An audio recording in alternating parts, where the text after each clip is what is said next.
Energy witches are people who have learned to work directly with universal energy.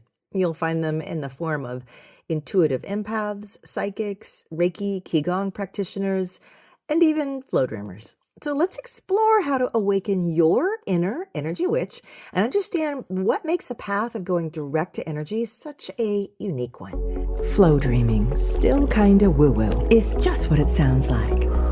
An escape into the world of woo. Also, a ride into you. And how to feel happier, wiser, and more self-aware in every way.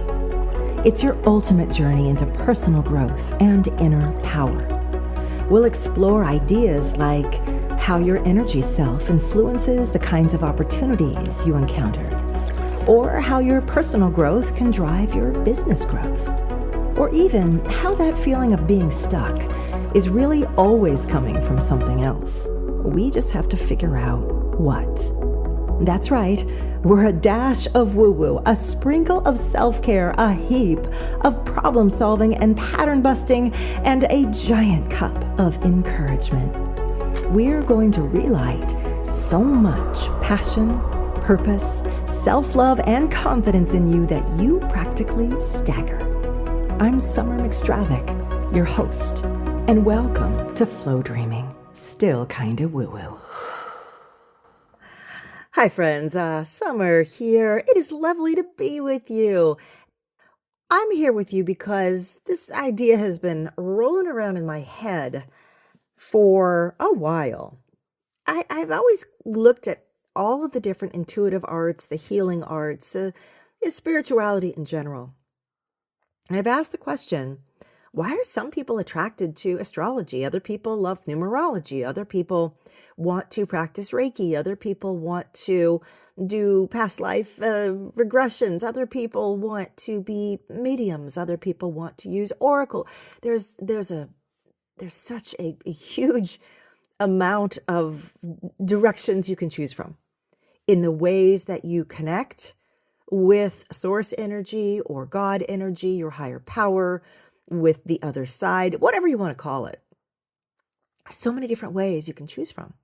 Why do we end up choosing some ways and not the others? Why do we have a particular passion and other people don't get it at all?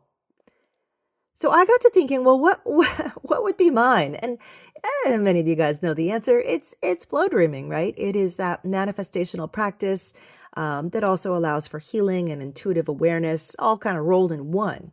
But flow dreaming is pretty unique, and I want to share exactly why with you and what I mean by calling myself an energy witch. And I know witch is kind of a trendy term, but it's also kind of a fun term. So we're going to explore that. Before we jump in, I have exciting news. A couple really exciting things are happening. First of all, my Oracle card deck, the Flow Oracle deck that I have been working on for about 18 years, guess what? It is on Kickstarter starting in a couple of days, or maybe it's already there if you're just listening to this. I really encourage you, if you are at all interested in a beautiful set of Oracle cards that are based around flow and energy and manifesting principles, please check it out. The other thing that is not active just yet, but I wanted to give you a little, whisper in the ear. It's coming. I'm putting together a new place for us all to gather. I've noticed that social media, oh boy, in recent years has gotten pretty rough to, I don't know, there's so much noise. And I wanted to find a place where we could just come together and know it would just be us, and know that if we asked a question, if we made a post, other people would actually see it and actually have the bandwidth to respond, because that's what they're there for. Not just flung out into the wide ocean of Facebooking and Instagramming and so on.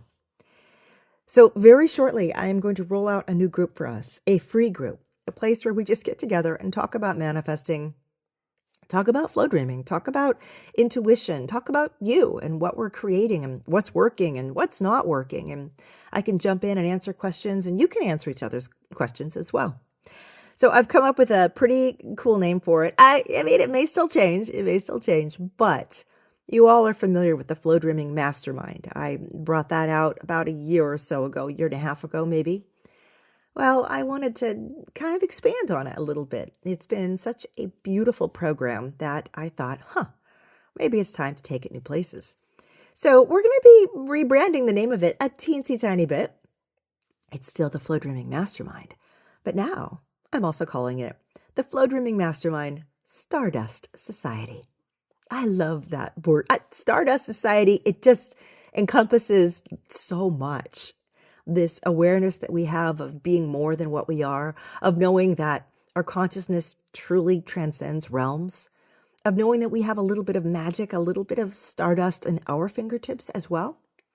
And of course, as part of that, you'll have different ways you could engage with it if you so choose to. Of course, it's totally free to come and just join and hang out and talk and follow some of the challenges that we're going to be doing each month for changing different areas of our life. But you might also want to be a rising light leader, a celestial circle member, or part of the Diamond Council.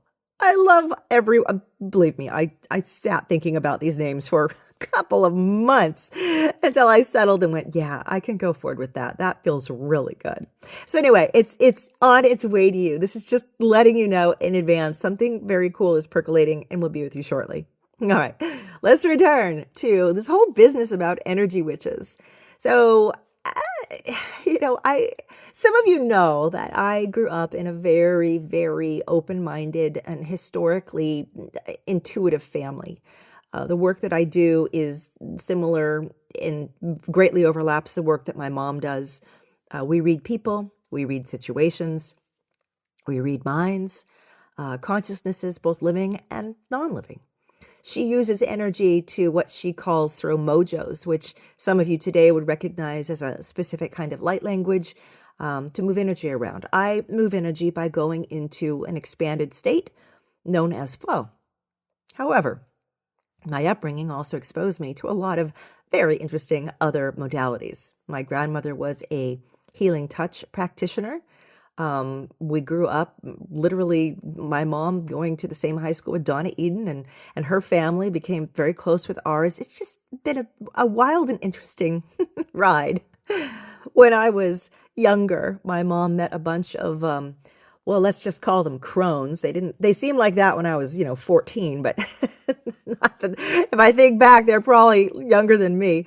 And I remember them taking me out to celebrate my womanhood, basically. We had a ceremony on the beach, and it was full of magic. It was full of witchcraft and witchiness and beauty. And I've long since lost touch with them all. I wish I hadn't. But over and over again, I've sort of dabbled and tested and tasted and tried lots of different ways of thinking before really coming to my own way of thinking, which led me down the path of Flowdreaming.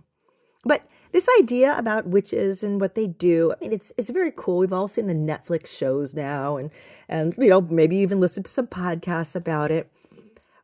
Witchery today is very different than it was 10, 20, 30 or more years ago. Back then, it was very much still grounded in a lot of old-fashioned dogma, a lot of 19th century thinkers, a lot of very masculine-dominated ways of exploring it, and it really just didn't jive with me. I didn't feel right. However, things have changed.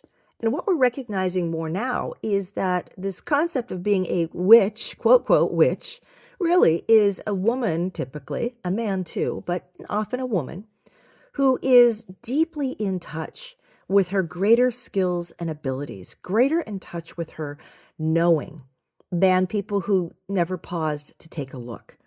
She's developed this knowing. She's developed particular avenues or ways of working with herself, with universal energy, with the energy of health or spirituality or sight, whatever it is that caught her interest. And this brings me right back to the beginning, right? Where I said, why do we choose the different things we do?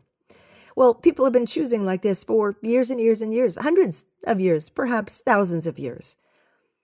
But they used to call them witches. And they used to have their particular specialties, right? The hedge witch, the witch who is not the fully trained one, the one it's the scrappy witch who just goes out there, picks up and learns. The midwife witch, the one skilled in birth and life and healing. the kitchen witch, the herbalist witch, the one who adores plants and knows exactly what to do with them and how they speak to you and what their energy feels like and what they're there for, more than just food to deliver vitamins, but there's something else beyond and bigger within them. You've got sun witches, witches that use more masculine energies, the rays of light, the ones that expose and reveal and change and charge forward. You have moon witches, the ones who follow the sacred cycle of the lunar landscape across the sky, across the year, watching that ebb and flow of tides and waves of water energy, of cup energy, of feminine energy. I could go on. There's so many kinds. But nobody really talks about an energy witch. What is a straight up energy witch? Well, I've come to kind of understand it as kind of a fun way, frankly, a really fun way of saying that you just work directly with cosmic or divine energy. Direct connection to cosmic or divine energy. And what I mean by this is I was calculating a couple weeks ago. I just got kind of curious how much time, how much of my life have I actually given to flow and spent in this state of otherworldliness, spent in this state of divine communication, an expanded state, if you will. Think of it like I am the email who is floating through all of the internets right now, looking for the one particular computer that it's supposed to go to. But to find that, I'm kind of everywhere. I'm in the energy, the transitional state from A to B. That, my space, is flow. And when I get to B, which is expanded awareness, I'm still in A. I'm still me. I'm still here. A bridge has opened, a connective corridor. So in essence, you're at three places at once. Doesn't feel that way, but truly it is. Where you are physically, where you are in an expanded state, and the connection between the two. Now, as an energy witch, what do I do? And what does it mean? Okay, so I've mentioned that I use Flowdreaming, and I'll go into that in a little bit. But most people, most forms of empathic or healing or intuitive or forecasting involve some sort of intermediary. What do I mean by intermediary? Well, you know those oracle cards. You know what they do? I just told you about a set of my own, right? Those oracle cards are an interface. They are the corridor. In other words, you're point A, the intermediary is the corridor to get to point B, the expanded awareness, the all that isness, source, God, high power, the universe, whatever you're calling it. Your oracle card is what is going to filter and interpret the information. And it's very helpful sometimes to have a filtering and interpretive device, because otherwise the only interpretive device you have is your own brain, which can be very much persuaded to believe what it's wanting to believe and hoping to find and hoping to discover. We've all had that experience of having an intuitive feeling and then saying to ourselves, oh, but that's just what I want to have happen, isn't it? I don't know if I can trust it. Or the opposite. I have an intuitive feeling and some part of you says, yeah, but it's what I'm afraid of. No wonder it's just poking itself into my mind and I'm wrestling with it. It's my fear. It's not actually intuition. It's probably wrong. When we have an intermediary, we kind of get rid of both of those scenarios because we have something that we just pull out, look at, and say, okay, I had a question at point A, point B, all that is had an answer. I bring something in the middle that is indifferent to my emotion, my expectation, that will give me clarity and cut through, again, the noise. So that's the example of where an oracle card can be extraordinary for you. And it's partly why, I sometimes use my own. When I go and look and read energies about myself, or especially people I'm very close with and know well, my bias tends to creep in. And sometimes I need to cut that off and create more of a filtering effect. So it's not just oracle cards that people use as an intermediary. Astrology is an intermediary. What you're doing there is you're looking at the movement of the heavenly bodies, of the planets, the flows of energy and interactions between them, and the math that's involved. And you're saying, all right, this is a framework that I can interpret all that is through. That's it, an interpretive framework. It's a thing. It's a modality. It's a mathematical practice, essentially. And just because astrology is not something you can hold in your hand, if you've ever seen your chart laid out on paper and you've seen all those little trines and squares and all of the symbology, you recognize it is still an intermediary. It's a method for interpretation. Numerology, same exact deal.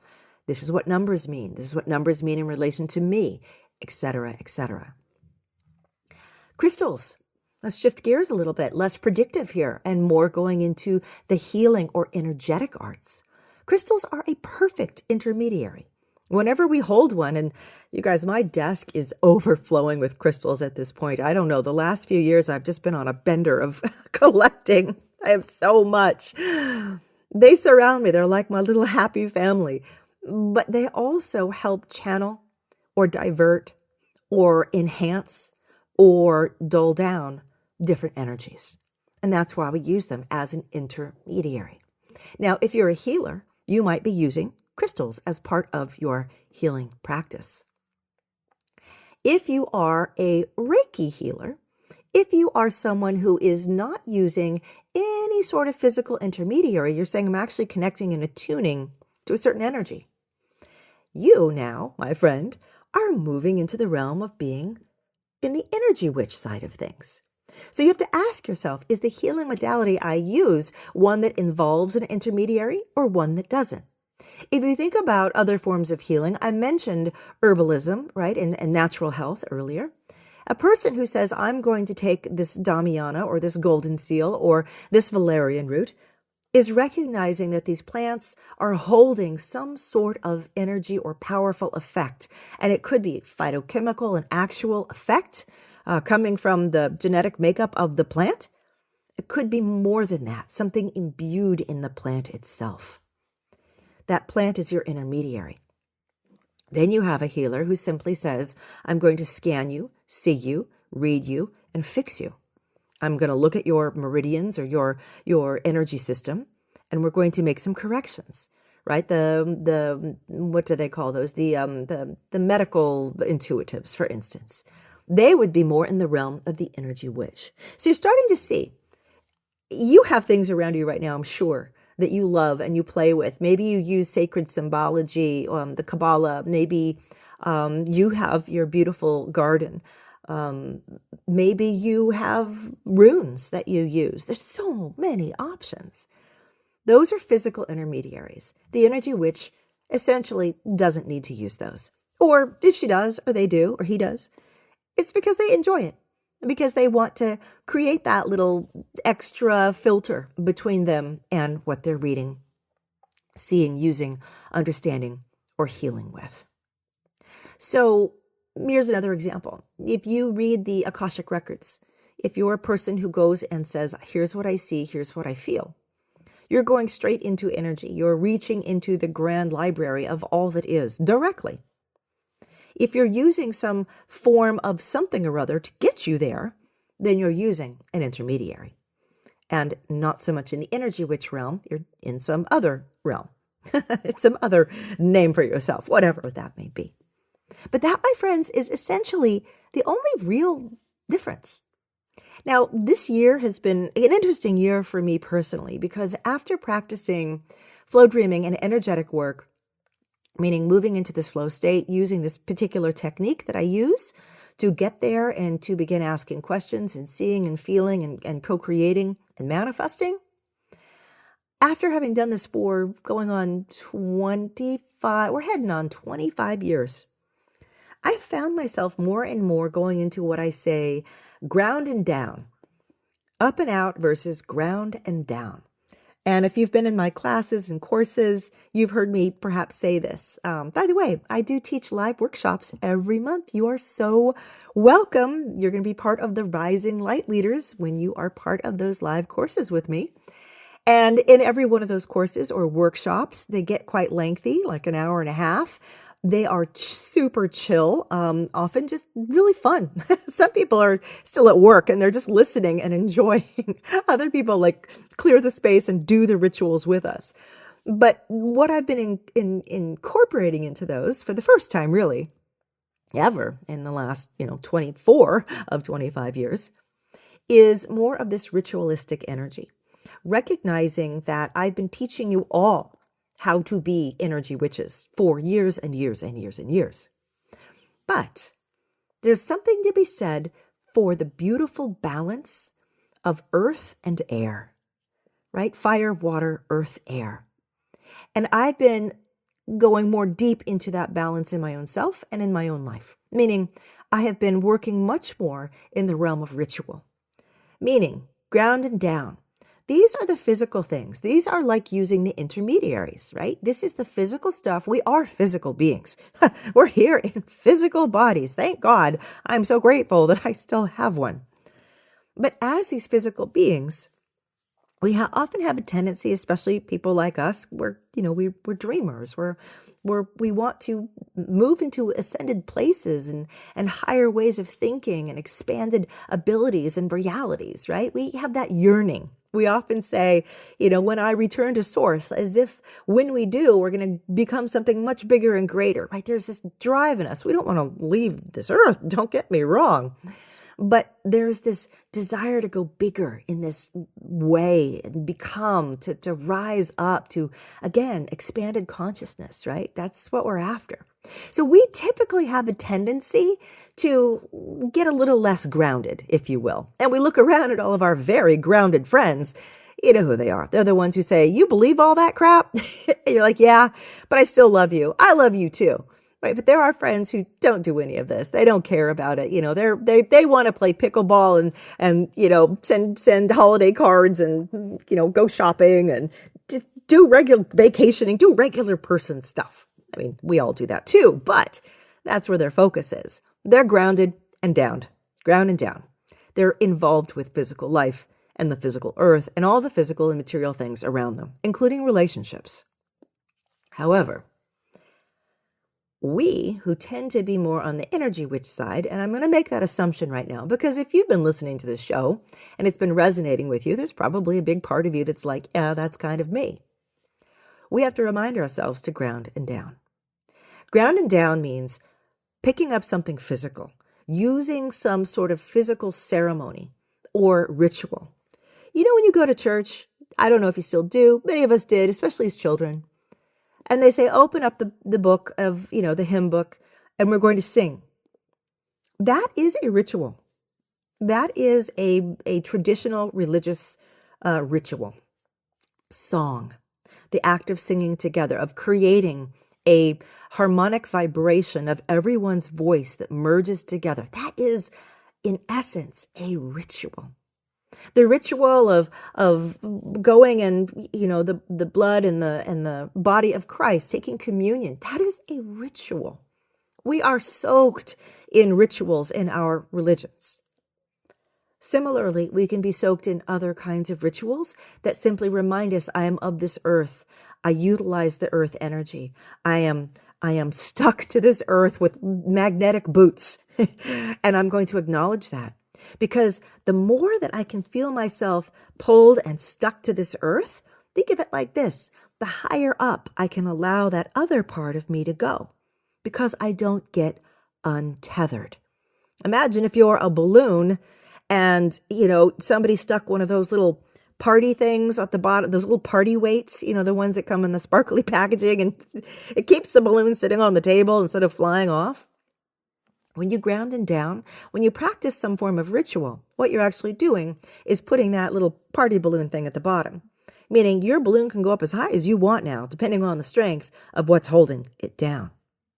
So I've been incorporating more of this balanced approach, doing interesting rituals that I've been really pulling from all different parts of religious culture and traditional societies, as well as current and newer ones. In fact, coming up in Thanksgiving, we'll be celebrating, using gratitude and some of the more recent rituals around gratitude. We'll be making I call it a craft together. But the very act of making a craft is creating something. It's an act of creation, a physical act of creation that grounds our energies into it, right? So we will be practicing deep gratitude, which is an energy practice, right? The energy which, whenever you practice gratitude, you're practicing an emotion. You're going straight to source. There's no intermediary. It's you having a feeling, having an expanded connection. But when you do both, when you have a little bit of ritual, a little bit of something physical, a little bit of acknowledging the crystals that you're going to use, or the smudge stick that you're going to be working with, or the resins that you might be burning, or the candle that you might be lighting. Now, you're sort of doubling down on whatever it is you're doing. So as an energy witch, now that you know basically what it is and maybe how you are somewhat that way, you're also noticing, yeah, but I like that other stuff too. Then what I'm suggesting is we're all kind of a blend. We're all a bit of a blend. We typically just funnel ourselves more into one thing than another. Some of my best friends are amazing astrologers. That doesn't mean they don't use oracle cards or do flow dreaming with me. They just love astrology and they're good at it. So that's the number one channel that they've chose to work in. The same would go for animal communicators, right? They are energy witches, but they focus on more of the animals of this world as opposed to the human animal. That said, they're still going to be using other things in their practice and in their work. So think about yourself. Where do you fall on this spectrum? And is it starting to make sense why you have an affinity for some things more than others? Do you see yourself as a hedge witch, a moon witch, an energy witch? Or are you a different kind of witch, a healer, a midwife? Ask yourself this. It's an interesting exercise. It's not even necessary to self-identify like we're doing right now. But I think it can be really clarifying because, I reminded you that I went and thought about how many hours did I really spend in this space. I'll tell you the answer.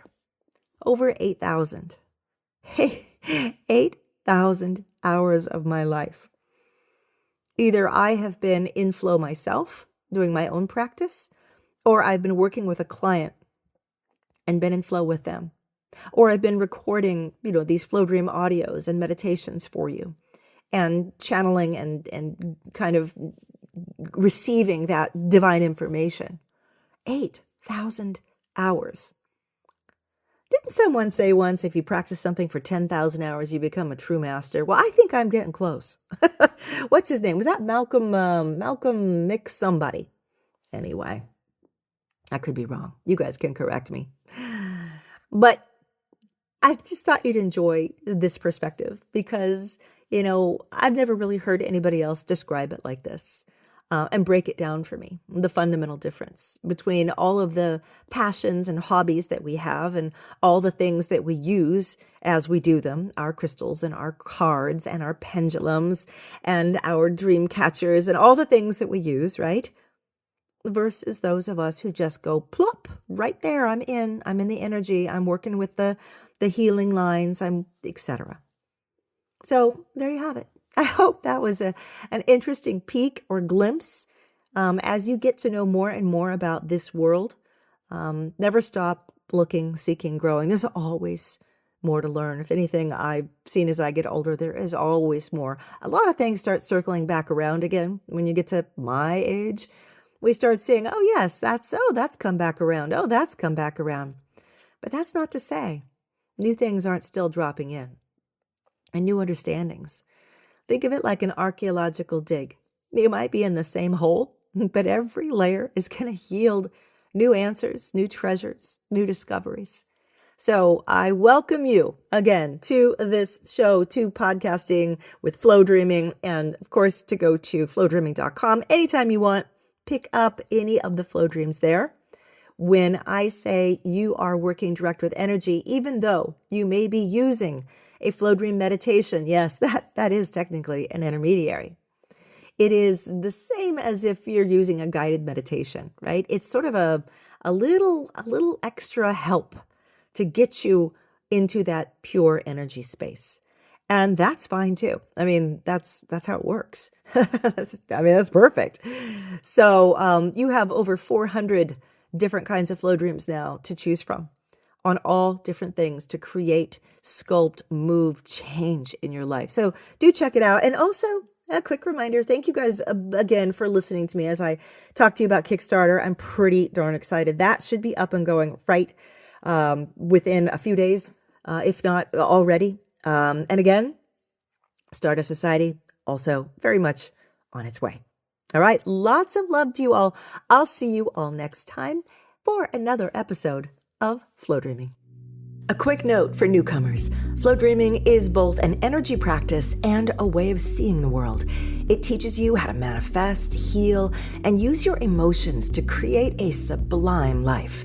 You'll find over 300 recorded flow dreams, which are similar to but not the same as meditations, and a free short training at flowdreaming.com. This show dives into flow dreaming and other concepts to help you live a more powerful and fulfilling life. Now, let's get to the show.